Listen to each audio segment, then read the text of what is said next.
Hello and welcome to ARIRANG News, live from Seoul. I'm Laah Hyun-kyung. The stories we are following at this hour.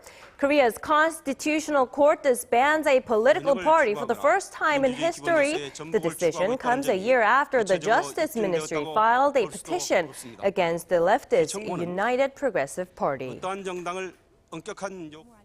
The UN General Assembly votes in favor of a resolution that calls for referring the North Korean regime to the International Criminal Court for crimes against humanity. And the White House doesn't name North Korea as the culprit behind the recent cyber attack on Sony Pictures, but does say that it was a serious national security matter. The FBI is still investigating. But first, we start with the news that Korea's Constitutional Court has ruled in favor of dissolving the minor opposition United Progressive Party, founded just about 3 years ago. For the latest, I want to bring in our National Assembly correspondent Ji Myung-gil. So Myung-gil, what is the latest? Yes, Hyun-kyung. 8 out of 9 judges at Korea's Constitutional Court ruled in favor of disbanding the minor opposition Unified Progressive Party on Friday. It is the first time the court has ordered the dissolution of a political party since it was founded in 1988. During a nationally televised verdict, Justice Park Han-cheol said the minor opposition party has violated South Korea's constitutional order and sought to achieve a North Korean style of socialism. The party's 4 members, including lawmaker Lee Seok-gi, were arrested last year on charges of trying to instigate a rebellion against the South Korean government in the event of war. As a result of the party breakup, all 5 of the party's lawmakers will be stripped of their parliamentary membership. The ruling also prohibits any party with similar goals and ideologies from being established in the future. And many political analysts expect the decision to further deepen the rift between liberals and conservatives in the country. This has been Ji Myung-gil reporting live from the Constitutional Court of Korea. Back to you, Hyun-kyung. All right, thank you, Myung-gil, and we will have more on our later newscast as more information becomes available. And other stories that we are following a committee decision last month to adopt a resolution calling for the North Korean leadership to be brought to The Hague for violating human rights. The UN General Assembly passed the resolution on Thursday local time. North Korea quickly denounced the move. For more, here's Song Ji-sun. The UN General Assembly has voted in favor of referring North Korea to the International Criminal Court for alleged crimes against humanity. The result of the vote is as follows. In favor 116, against 20, abstentions 53.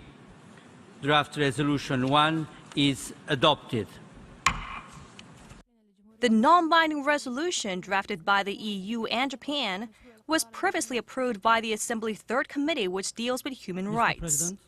This vote comes after a UN Commission released a report in February that detailed the extent of abuses in the North, including political prison camps, torture, starvation, and mass killings.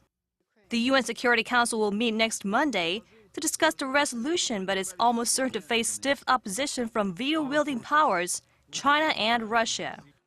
Because of this, watchers say that while the Assembly vote increases international pressure on North Korea, it's largely symbolic. Pyongyang's envoy to the UN lashed out at the passage of the resolution. My delegation totally rejects the resolution because the resolution has nothing to do with promotion and protection of human rights, and it is a product of a political plot and confrontation against the DPRK. He added that North Korea was ready for dialogue and cooperation on human rights, but said the issue was being used as an instrument for regime change. Western nations are moving to put North Korea on the UN Security Council's agenda, but China opposes the move, saying the Council is not the proper forum for discussions on human rights. The General Assembly also passed a resolution on Thursday condemning rights abuses in Syria and Iran, but did not go as far as referring them to the ICC. Song Ji-sun, ARIRANG News. South Korea's foreign ministry, in the meantime, has welcomed the passage of that UN resolution and called on Pyongyang to implement concrete measures to improve the situation. In a statement released on Friday, the ministry said the adoption of the strongest resolution yet reflects the international community's determination to deal with North Korea's human rights abuses. The ministry added the South Korean government has always and will continue to urge North Korea to take specific and practical actions to enhance its human rights conditions.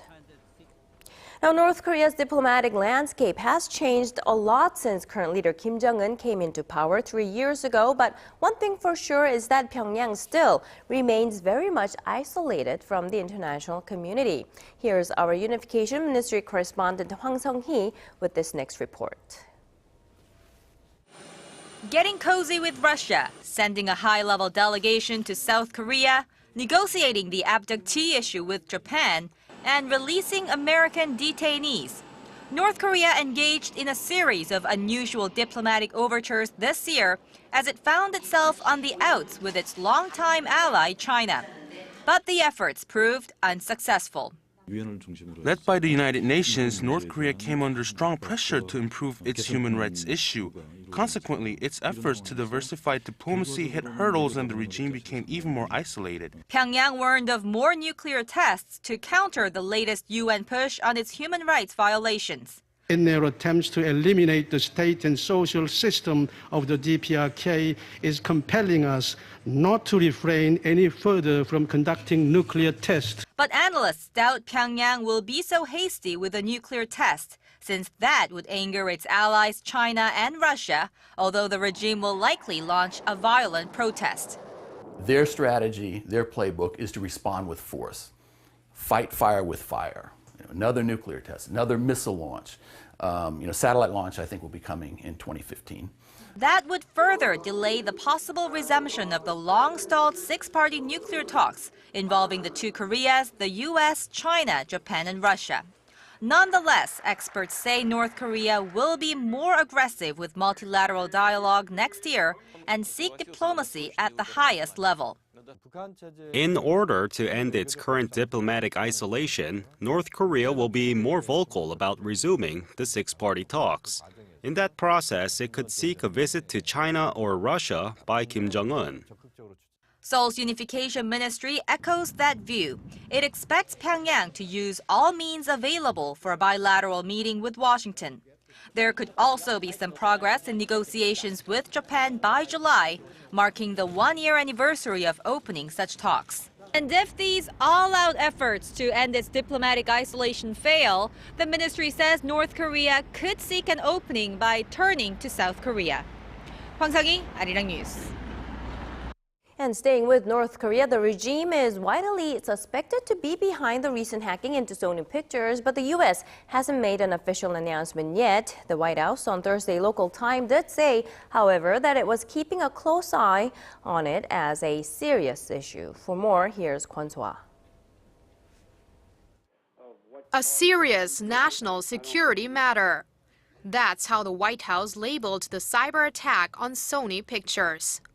White House Press Secretary Josh Earnest said that the evidence suggests there was malicious intent behind the hacking and that it was done by a sophisticated actor. But he did not name North Korea as being that actor. He said a range of possibilities were being considered and that the Justice Department and FBI was still investigating. But all signs seem to implicate Pyongyang, and some with knowledge of the probe say their involvement has in fact been determined. A U.S. official said the hackers stole a Sony administrator's identification card, giving them access to the entire building. Another piece of information came from a North Korean defector who claims he was part of a North Korean agency called Bureau 121, which trains around 18,000 people to become members of a hacker's army. Sony, while the victim here, has not dodged criticism for canceling the theatrical release of the movie The Interview, which centers on a CIA plan to assassinate North Korean leader Kim Jong-un. Some say the studio caved into the demands of the hackers and that their reaction could open up new threats of the kind against others in the future. Kwon So-ah, ARIRANG News.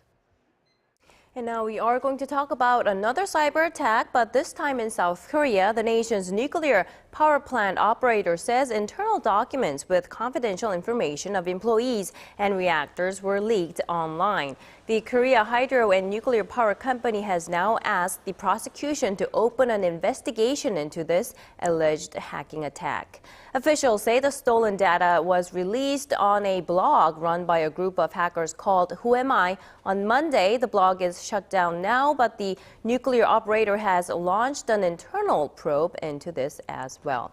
While acknowledging the fact that some information was stolen, officials at the power company say they don't believe crucial pieces of information, such as the blueprints of the reactors, were leaked.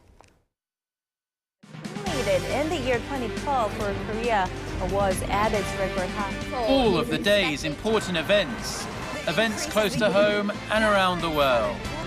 Join Laah Hyun-kyung live from Seoul. Shopping market thinks the true meaning of creation shines through.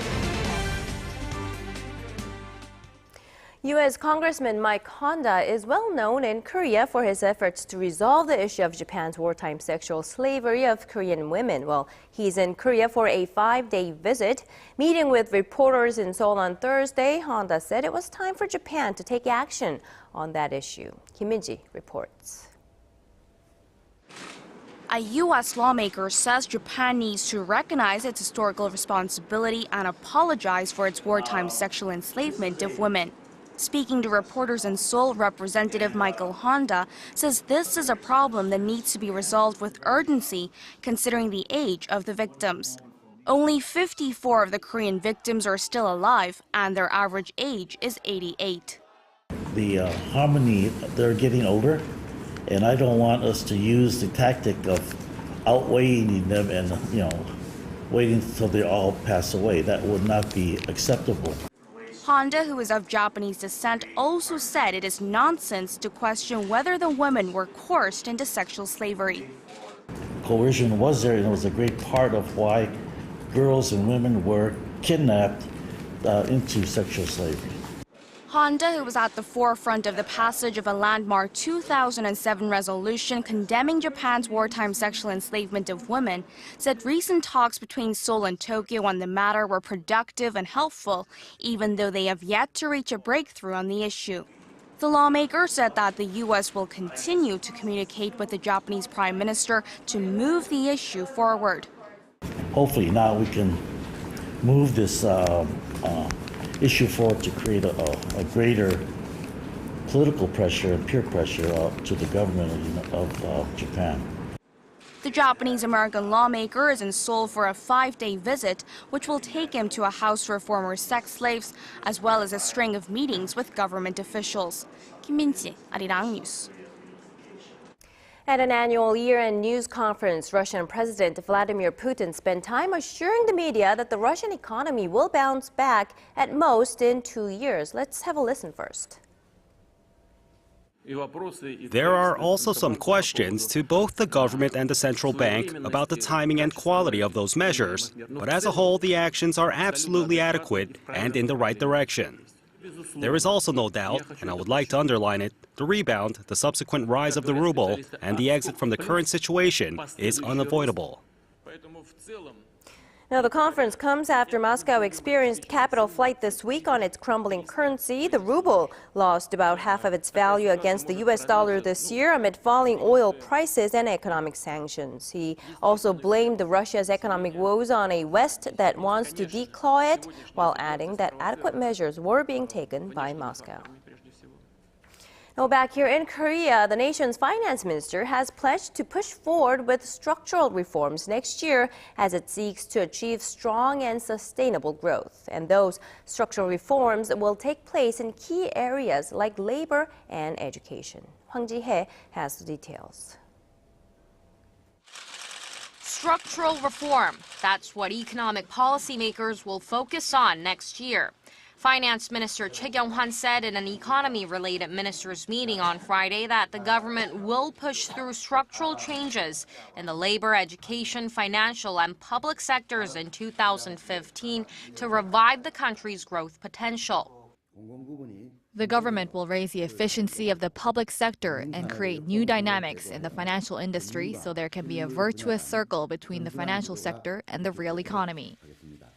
Choi added that labor sector reform will center around measures to create high-quality jobs and to increase corporate competitiveness, while educational reform will focus on nurturing a workforce that caters to industrial needs.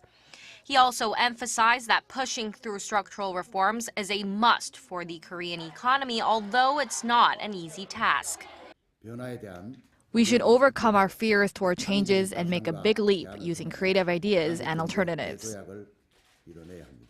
To support the reform efforts, Choi said the government will continue to work on revitalizing domestic consumption and investment while closely monitoring risks stemming from the country's snowballing household debt problem. The finance minister's remarks come just days before the government unveils its economy management plan for next year. The plan will lay out the big picture of economic policy direction and new growth forecasts for 2014 and 2015. 황지혜, 아리랑 뉴스. On the trade front, memory chips have topped the list as Korea's biggest export item for the second consecutive year, setting a new record in the process. Korea's trade ministry says memory chip exports surpassed $60 billion for the year. That figure is equivalent to the total export volume of Portugal. Rising demand in the mobile sector and emerging markets are backing the strong growth. And just to give you some context, memory chips account for 10% of Korea's exports, ahead of ships and cars.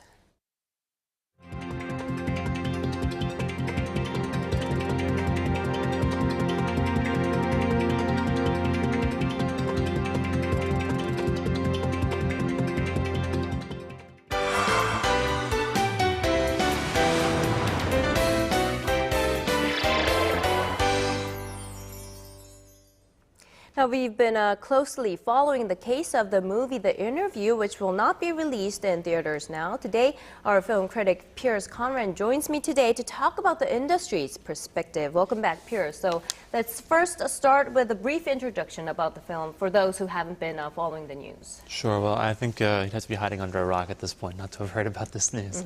But yeah, The Interview is a new Hollywood comedy from Sony Pictures. It stars James Franco and Seth Rogen as a TV show host and his producer who are going to go to North Korea to have an interview of Kim Jong-un in a bid to boost their ratings. But while they're on their trip, the CIA kindly asked them if they were to assassinate the leader while they're there.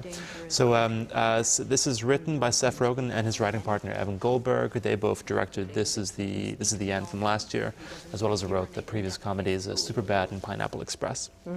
And this whole situation began with a massive cyber attack, of course, on the producer Sony Pictures in November, correct? Absolutely. On November 24th, a group calling themselves or identifying themselves as the Guardians of Peace, they hacked Sony, and they just got tons of information. They got social security numbers, medical records, personal emails, and all manner of information, sensitive information, that has steadily been leaked to the press in the days since.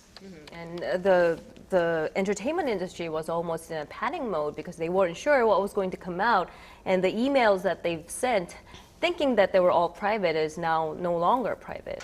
Absolutely. So a lot of people were just very, very nervous about the kind of information that would leak. People have been really kind of freaking out, I guess. And nothing that has come out has been really all that incendiary, but a lot of kind of squabbles between producers and kind of, trash talking certain stars and egos. And this is stuff that you know is happening, but we kind of see it. So perhaps a few relationships have been damaged, but no serious damage has been done. Although there was a racial exchange between Amy Pascal, who is one of the heads of Sony, and a producer called Scott Rudin, and those dealt with President Obama, and that led them to kind of issuing apologies. But also more serious is the fact that other employees in the organization have had their personal information leaked. leaked. And that has now led to 3 civil action suits that Sony has to deal with now. But Sony originally was going to go ahead with their original release date, which was Christmas Day, but the threats, the serious threats made by the hackers mentioning the 9/11 attacks, that really did it for Sony, I guess. Absolutely. So yeah, earlier this week, the hackers kind of expressed a very explicit statement saying that if you show the film, there will be repercussions. And we're talking about a terrorist attack that will be in the vein of 9/11. And those are huge words. And there's been no indication that there's any sort of a threat like this is actually brewing, but the major exhibitors stood down very quickly, and once they were gone, Sony was kind of compelled to cancel the release of the film. Now there were kind of talks of doing a premium VOD, so as to say a video on demand release, but Sony quickly quelled talks of that, so now there is absolutely no plan of release for the film. So what is the significance of this situation in terms of the film industry? Well, it's a really huge deal because, I mean, obviously freedom of speech is a big dialogue in America and has been for a very long time. It's a huge part of it. It's a founding element of the Constitution. But, and the film industry is kind of at the forefront of that. So it's a lot of kind of freedom of expression. And here we have a major film that's just been shut down by a group of people who just don't like it. Or if that is a true story, who knows exactly what's going on. But it's a really dangerous precedent. And to think that if this can happen, you can have a racist group can shut down a film starring black people, or you know, jihadists could shut down any kind of a film because it's American. So if this can happen, what, you know, the floodgates open, and who knows what else could happen. So it's a very kind of dark time, and it could have some pretty major ramifications. But we'll see what happens. And you did mention that the exhibitors weren't really willing to screen the film, but literally no one was really wanting or willing to screen the film? Well, all the major exhibitors backed down very quickly. I'm sure their legal teams advised them to do so very fast. But some smaller distributors were willing to show the film. One in particular is called Draft House Cinemas. They started out in Texas, and they're a very kind of interesting company.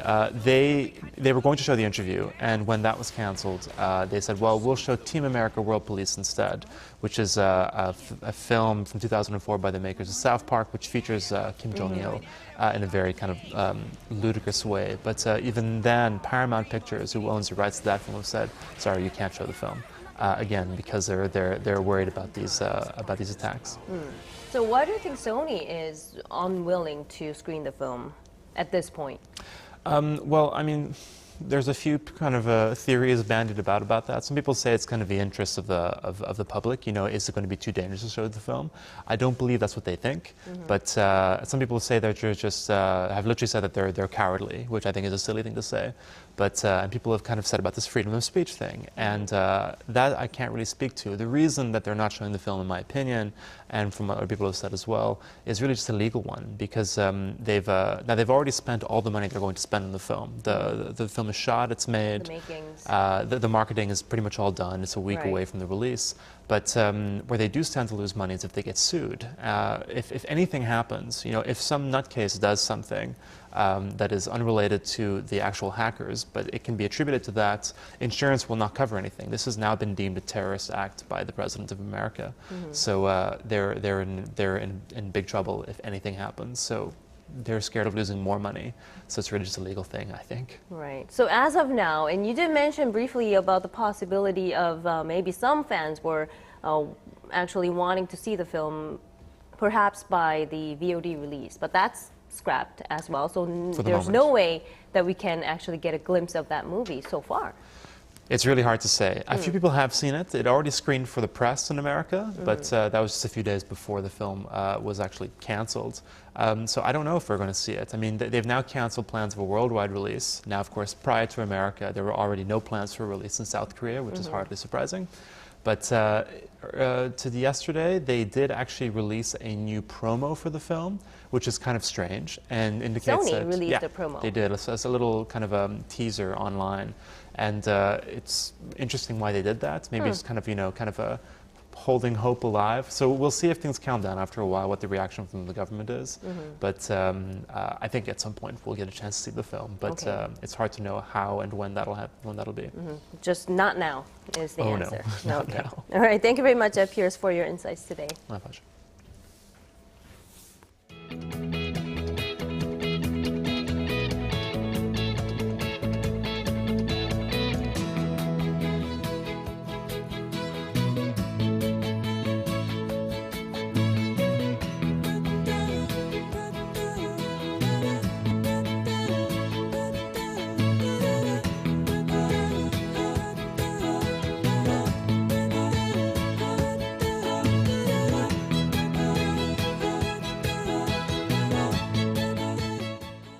Well, that's ARIRANG News for now. Thanks for watching. I'll join you again from Seoul at 4 p.m. Korea time.